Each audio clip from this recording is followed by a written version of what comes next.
രാഷ്ട്രീയ ടോക്സിൻ്റെ അടുത്ത വീഡിയോയിലേക്ക് സ്വാഗതം. ഇന്നിപ്പോൾ നമ്മൾ പറയുന്നത് ഇപ്പോൾ ജസ്റ്റിസ് ഹേമ കമ്മിറ്റിയുടെ റിപ്പോർട്ട് വന്നതിന് ശേഷം മമ്മൂക്കയും ലാലേട്ടനെയും പോലുള്ളവർ പ്രതികരിക്കാത്തതിനെക്കുറിച്ച് നമ്മൾ വീഡിയോ ചെയ്തു. പ്രത്യേകിച്ച് അമ്മയുടെ പ്രസിഡന്റ് കൂടിയായിട്ടുള്ള ലാലേട്ടൻ പ്രതികരിക്കാത്തതിനെക്കുറിച്ച്.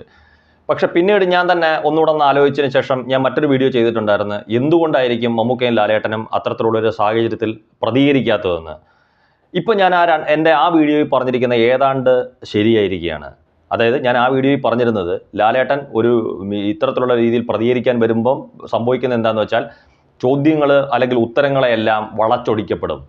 ഇത് തന്നെയാണ് ഇപ്പോൾ സംഭവിച്ചതെന്ന് പറയുന്നത്. അതായത് ശരിയായിട്ടുള്ള രീതിയിലായിരിക്കത്തില്ല എടുക്കുന്നത്. ഇപ്പോൾ അതിനെക്കുറിച്ച് പറയാനാണെങ്കിൽ അതിനെക്കുറിച്ച് നമ്മൾ പറയുമ്പോഴത്തേക്ക് ആദ്യം നമ്മൾ പറയേണ്ടുന്നത് ലാലേട്ടനെ സംബന്ധിച്ചിടത്തോളം ഇത്തരത്തിലുള്ള ഒരു കാര്യം നേരിടാൻ അദ്ദേഹത്തിന് അറിയില്ല എന്ന് എനിക്ക് മനസ്സിലായി.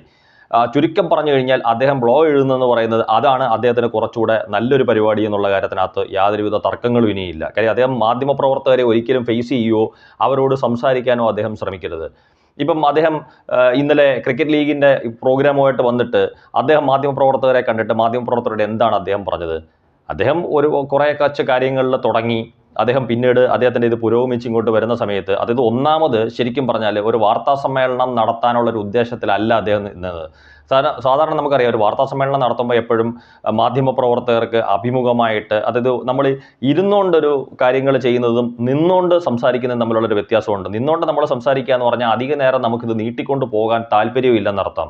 ഇരിക്കുക എന്ന് പറഞ്ഞു കഴിഞ്ഞാൽ നമ്മൾ അതിനുവേണ്ടി വന്ന് ഇതിനകത്ത് നമ്മൾ പങ്കെടുക്കുക എന്നുള്ള അർത്ഥം. കാര്യം എന്ത് ചോദ്യങ്ങൾ വേണമെങ്കിലും ചോദിക്കാം, ചോദ്യങ്ങൾക്ക് ഉത്തരം പറഞ്ഞിട്ട് നമ്മൾ പോകുമെന്നുള്ള രീതിയിൽ. ലാലേട്ടൻ ഈ പറഞ്ഞ കണക്ക് എത്രയും പെട്ടെന്ന് അദ്ദേഹത്തിന് പോകണം, ഇത് പൂർത്തിയാക്കിയിട്ട് അദ്ദേഹം പോകാൻ പറഞ്ഞ കണക്ക് ബേബി ജോൺ സാറിൻ്റെ അനുസ്മരണം ഉണ്ട്, അതിന് പോകണമെന്നും പറഞ്ഞിട്ട് അദ്ദേഹം അവിടെ നിന്ന് ഇറങ്ങിപ്പോയി. അപ്പോൾ അതിന് മുമ്പ് അദ്ദേഹം ഇത്തരത്തിലുള്ള ഒരു വാർത്താ സമ്മേളനം എന്ന് പറയുന്നതിനെ നേരിട്ടത് തന്നെ നമുക്കറിയാം എങ്ങനെയാണെന്ന്. അദ്ദേഹം പറഞ്ഞത് നിങ്ങൾക്ക് ചോദ്യങ്ങളുണ്ടാവും, പക്ഷേ എൻ്റെ കയ്യിൽ അതിനുള്ള ഉത്തരങ്ങളില്ലെങ്കിൽ ഈ പറഞ്ഞ കണക്ക് ഒരു പ്രോഗ്രാമും കഴിഞ്ഞിട്ട് അദ്ദേഹത്തിൻ്റെ വാർത്താ മാധ്യമങ്ങളെ കാണാതെ അദ്ദേഹത്തിന് പോകാമായിരുന്നു. കുറച്ച് വിമർശനങ്ങളൊക്കെ ഉണ്ടാവും, പക്ഷേ ഇത്രയും പരിഹാസങ്ങൾ അദ്ദേഹത്തിന് നേരിടേണ്ടി വരുമെന്ന് എനിക്ക് തോന്നുന്നില്ല.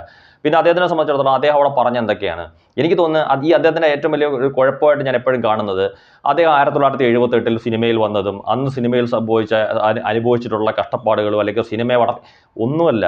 മമ്മൂക്കയായാലും ലാലേട്ടനായാലും ഇപ്പം മമ്മൂക്ക എനിക്ക് തോന്നുന്നത് ഒരു ഇൻ്റർവ്യൂവിലും അദ്ദേഹം ഒരിടത്തും പറഞ്ഞു കണ്ടിട്ടില്ല. കാര്യം ഈ പറയുന്ന കണക്ക് ഞാൻ സിനിമയിൽ വന്നു കിടന്ന് കഷ്ടപ്പെട്ട അതൊന്നുമല്ല.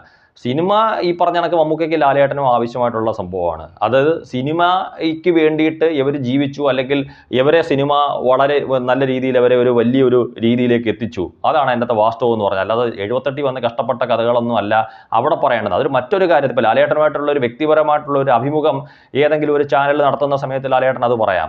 കാര്യം ഇപ്പോൾ ആരെങ്കിലും ലാലേട്ടനോട് മാത്രം പേഴ്സണലായിട്ടുള്ള ഒരു ഇൻ്റർവ്യൂ നടത്തുന്ന സമയത്ത് ഇത് ലാലേട്ടൻ അതല്ല. ഇത് ലാലേട്ടൻ പങ്കെടുത്തതെന്ന് പറഞ്ഞു കഴിഞ്ഞാൽ ഈ മാധ്യമപ്രവർത്തകരൊക്കെ ലാലേട്ടനെ അവിടെ കാത്തു നിന്നത് ലാലേട്ടൻ്റെ വ്യക്തിപരമായിട്ടുള്ള കാര്യങ്ങളെക്കുറിച്ച് അല്ലെങ്കിൽ സിനിമയിൽ അനുഭവിച്ചിരിക്കുന്ന കഷ്ടപ്പാടുകളെക്കുറിച്ച് മനസ്സിലാക്കാനോ അല്ലെങ്കിൽ ചോദിക്കാനോ അല്ല. ജസ്റ്റിസ് ഹേമ കമ്മിറ്റിയുടെ റിപ്പോർട്ട് വന്നതിന് ശേഷം പിന്നീട് സിനിമയിലെ നിരവധി നടന്മാർ ആരോപണ വിധേയരായതിനെക്കുറിച്ചും അവരുടെ പുറത്ത് വന്നിരിക്കുന്ന കേസുകളെക്കുറിച്ചും അല്ലെങ്കിൽ പരാതി ഉന്നയിച്ച നടിമാരുടെ പ്രശ്നങ്ങളെക്കുറിച്ചും ഒക്കെയാണ് ഈ പറയുന്ന മാധ്യമപ്രവർത്തകർക്ക് അറിയേണ്ടത്. അവർ അതിനു വേണ്ടിയിട്ടാണ് വെയിറ്റ് ചെയ്തത്. പിന്നെ ഈ ലാലേട്ടനുള്ള മറ്റൊരു പ്രശ്നം എന്താണെന്ന് വെച്ചാൽ ഇതിപ്പോൾ ഒരു വിമർശനമൊന്നുമല്ല, ലാലേട്ടൻ്റെ ഒരു പ്രശ്നമാണത്. കാര്യം എവിടെ പോയാലും ലാലേട്ടൻ്റെ സിനിമയുടെ ഒരു പ്രൊമോഷൻ പുള്ളി അങ്ങ് നടത്തും.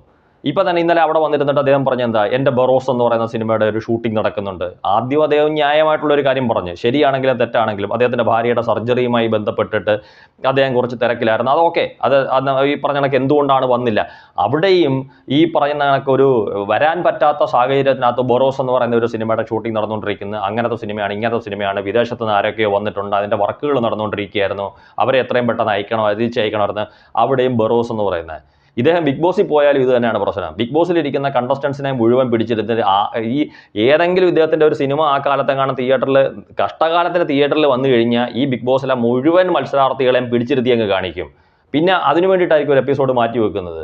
കാര്യം അതിൻ്റെ വർണ്ണനകൾ, ആ സിനിമ ഞങ്ങൾ കണ്ടു ലാലേട്ട, അങ്ങനെ കണ്ടു ലാലേട്ട, ഇങ്ങനെ കണ്ടു ലാലേട്ടൻ ഗംഭീരമായിരുന്നു, ഇതൊക്കെ പറയാൻ വേണ്ടിയിട്ട്.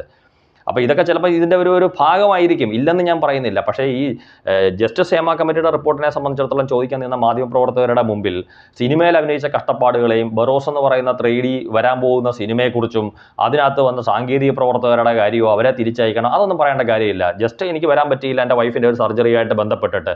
മറ്റേതൊരു യാഥാർത്ഥ്യമാണെങ്കിൽ പോലും അത് അവിടെ വന്ന് വിളമ്പേണ്ടുന്ന കാര്യമുണ്ടോ? ഇല്ല. അത്തരത്തിലുള്ള അത് കേൾക്കാൻ വേണ്ടിയിട്ടല്ല. ഇതൊക്കെ കൂടുതൽ പരിഹാസത്തിലോട്ട് പോകും. അപ്പോൾ ഇങ്ങനെ സംസാരിക്കാൻ അറിയാത്ത ആൾക്കാർ തീർച്ചയായിട്ടും മാറി നിൽക്കുന്നതായിരിക്കും നല്ലത്.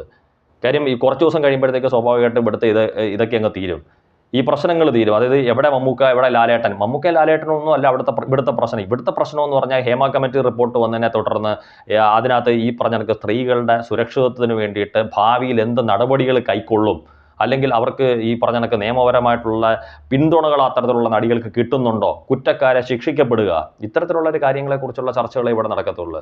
ഈ മമ്മൂക്ക ലാലേട്ടനൊന്നും മാധ്യമങ്ങളുടെ മുമ്പിൽ വന്നു നിന്ന് ഇത്തരത്തിൽ പരിഹാസ്യരായി പോകേണ്ടെന്ന യാതൊരുവിധ കാര്യങ്ങളുമില്ല. ലാലേട്ടനെ അക്ഷരാർത്ഥത്തിൽ ഞാൻ ഇന്നലെ നോക്കുമ്പം എല്ലാ ചാനലുകളിലും അദ്ദേഹത്തിന് ഒരു ട്രോളിൻ്റെ ഒരു പൂരമാണ്. ശരിക്കും പറഞ്ഞാൽ അദ്ദേഹത്തിനെ ന്യായീകരിക്കാൻ പോലും ആർക്കും പറ്റാത്ത രീതിയിലാണ് അദ്ദേഹം ഇന്നലെ വന്ന് സംസാരിച്ചിട്ട് പോയത്. അപ്പോൾ അത്തരത്തിലുള്ള കാര്യങ്ങൾ ഉണ്ടാകാതിരുന്നായിരുന്നെങ്കിൽ കുറച്ചുകൂടി നന്നായിരുന്നേനെന്നാണ് എൻ്റെ വ്യക്തിപരമായിട്ടുള്ള അഭിപ്രായം. Thank you.